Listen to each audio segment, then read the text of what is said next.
Hello everyone, गेजन success point में आपका स्वागत है। आज हम करेंगे 11th अकाउंटेंसी का चैप्टर 11। चैप्टर का नाम है हमारा बुक्स ऑफ ओरिजिनल एंट्री, या फिर इसको हम कैश बुक के नाम से ही जानते हैं ज़्यादातर। तो इसका आज हमारा फर्स्ट पार्ट है और फर्स्ट पार्ट के अंदर देखो स्टार्टिंग की थ्योरी है।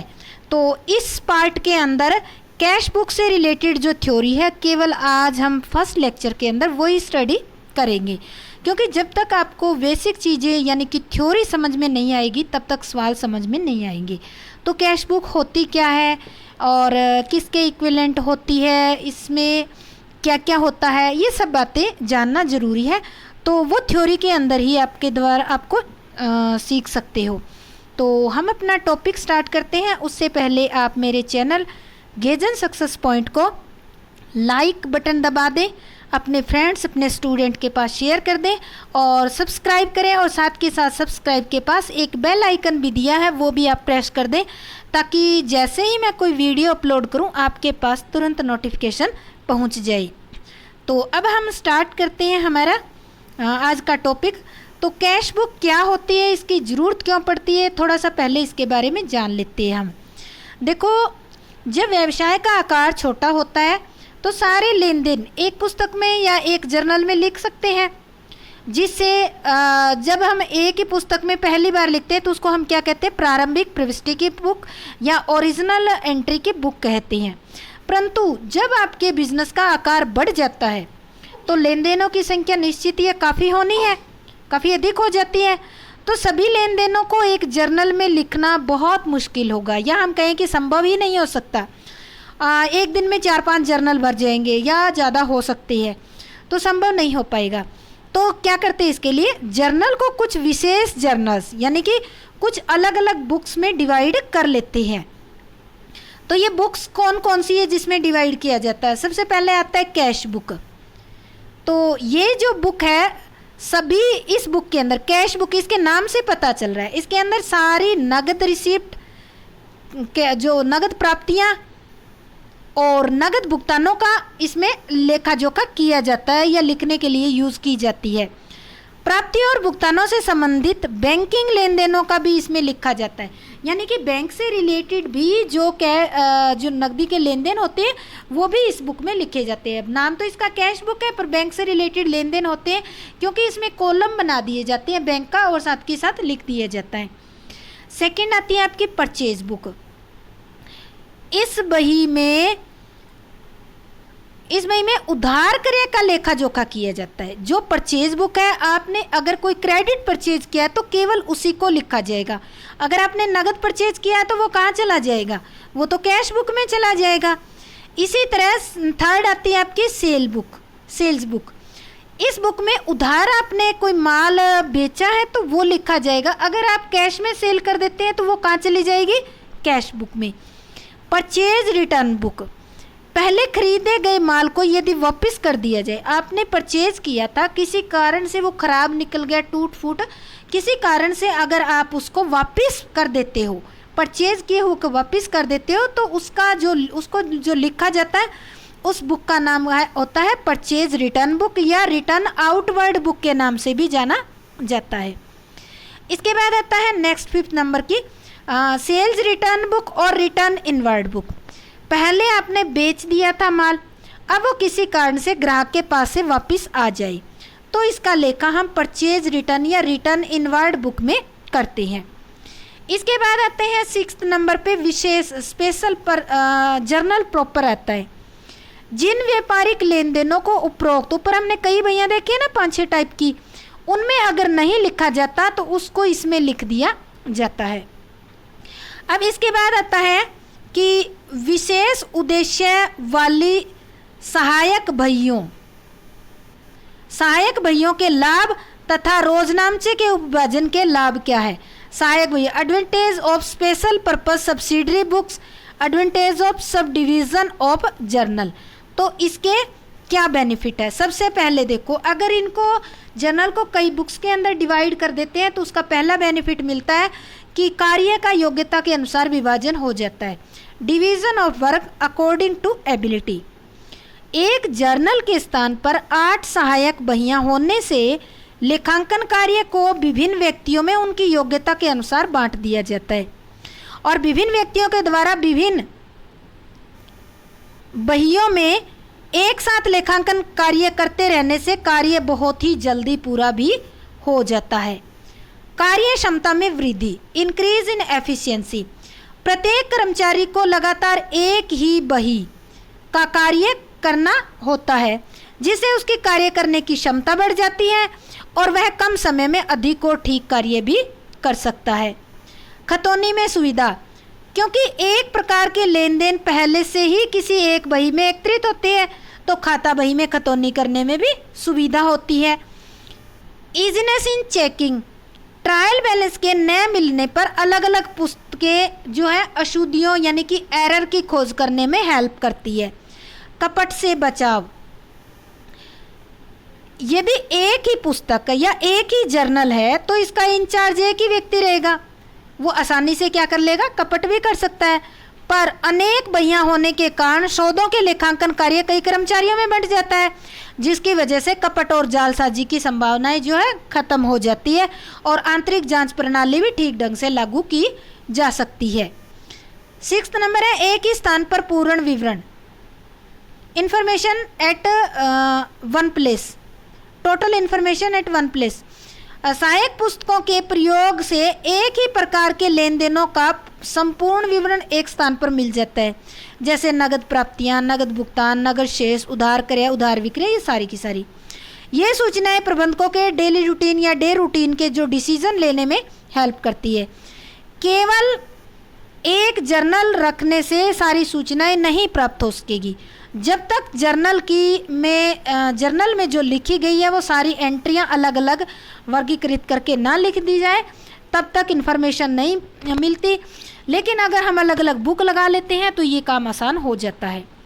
फ्लेक्सिबिलिटी, ये आवश्यक नहीं है कि प्रत्येक व्यापारी सभी 8 बहियां रखे, वरना अपनी आवश्यकता के अनुसार कम या अधिक बहियां भी रख सकता है और अपनी आवश्यकता के अनुसार रख सकता है। उत्तरदायी निश्चित करना, फिक्सेशन ऑफ रिस्पॉन्सिबिलिटी, प्रत्येक कर्मचारी को कोई विशेष बही सौंप दी जाती है और उसमें गलती होने या त्रुटि होने पर पूर्ण रूप से वही उत्तरदायी ठहराया जाएगा। इसके बाद आता है कैश बुक। कैश बुक का अर्थ क्या है, देखो, इस बही में समस्त नगद प्राप्तियां, नगद भुगतानों का लेखा किया जाता है। प्रत्येक व्यवसाय में रोकड़ से संबंधी लेन देनों की संख्या बहुत ज़्यादा होती है तो इन्हें जर्नल में लिखना काफ़ी अव्यवहारिक या असुविधाजनक भी होता है। अतः नगद लेन देनों का लेखा करने के लिए एक अलग बुक रख ली जाती है और इस बुक की सहायता से व्यवसायी ये भी जान सकता है कि किसी समय उसके पास कितना नगद, कितना बैंक शेष है और ये प्रतिदिन की रोकड़ प्राप्ति, रोकड़ भुगतान और प्रत्येक दिन के अंत में रोकड़ शेष की सूचना भी प्राप्त हो जाती है कि इस दिन के एंड में कितनी रोकड़ आ जाइए, कितनी पेमेंट की है। रोकड़ बही काफ़ी लोकप्रिय बुक है और सभी व्यवसाय में इसे अपनाया जाता है, चाहे वो व्यवसाय छोटा हो या बड़ा हो। अब आता है कि कैश बुक ए सब्सिडरी बुक और ए प्रिंसिपल बुक, यानी कि जो रोकड़ बही है एक सहायक बही तथा प्रधान बही है। तो कैसे है, देखो, रोकड़ बही बनाने से 2 उद्देश्यों की पूर्ति होती है, क्योंकि एक तो ये सहायक बही होगी और दूसरी ये प्रधान बही भी होगी। सहायक बही इसलिए है क्योंकि जब रोकड़ बही बनाई जाती है तो रोकड़ से संबंधित सारे लेन देनों को जर्नल में लिखा नहीं जाएगा, वो सारे के सारे इसमें ही लिख दिए जाएंगे, बल्कि रोकड़ और बैंक से संबंधित सभी लेन देनों को सर्वप्रथम इसी बही में लिख दिया जाता है। दूसरे ये प्रधान बही इसलिए है क्योंकि ये खाता बही का भी काम करती है। ऐसा इसलिए क्योंकि रोकड़ बही रोकड़ खाते का भी कार्य करती है और रोकड़ बही बनाने पर जो खाता बही में अलग से रोकड़ खाता बनाने की ज़रूरत नहीं पड़ेगी, ना ही आपको बैंक खाता बनाना पड़ेगा। जो रोकड़ बही है उसमें ही बैंक का कॉलम बना लिया जाता है। तो इसलिए रोकड़ बही एक सहायक बही भी है और एक प्रधान बही, दोनों का ही काम करती है। अब आता है difference between cash and cash account. देखो यहाँ पे कैश अकाउंट और कैश बुक में डिफरेंस पूछा गया है। तो कैश अकाउंट और कैश बुक में हम डिफरेंस करेंगे। सबसे पहला है वह खाता बही में बनाया गया एक खाता है, अकाउंट जो है, और यह अलग एक पुस्तक है जो नगद लेन देनों का लेखा करने के लिए बनाई जाती है। रोकड़ खाता खाता बही में खोला जाता है, इसमें जर्नल से खतौनी की जाती है। और खाता बही जो होती है प्रारंभिक प्रविष्टि की पुस्तक है, क्योंकि सभी नगद लेन देनों को सबसे पहले रोकड़ बही में लिख दिया जाता है और फिर रोकड़ बही से खाता बही में खातों में खतौनी की जाती है। जब नगद लेन देनों का जर्नल में लेखा किया जाता है तो खाता बही में रोकड़ खाता खोलना अनिवार्य हो जाता है। जब आप कैश से रिलेटेड एंट्री करते हो जर्नल में तो आपको खाता बही में अकाउंट कैश अकाउंट खोलना पड़ेगा। जब लेन देनों का रोकड़ बही में ही सीधा लिख दिया आपने तो खाता बही में रोकड़ खाता खोलने की कोई ज़रूरत नहीं पड़ेगी। इसमें किसी लेन देन के केवल एक पहलू केवल रोकड़ का ही लेखा किया जाता है, जबकि कैश बुक है उसमें दोनों पहलुओं का लेखा किया जाता है, बैंक का भी किया जाता है, कैश का भी किया जाता है। अब आता है रोकड़ बही एक जर्नल के रूप में खाता बही भी है, तो कैसी है?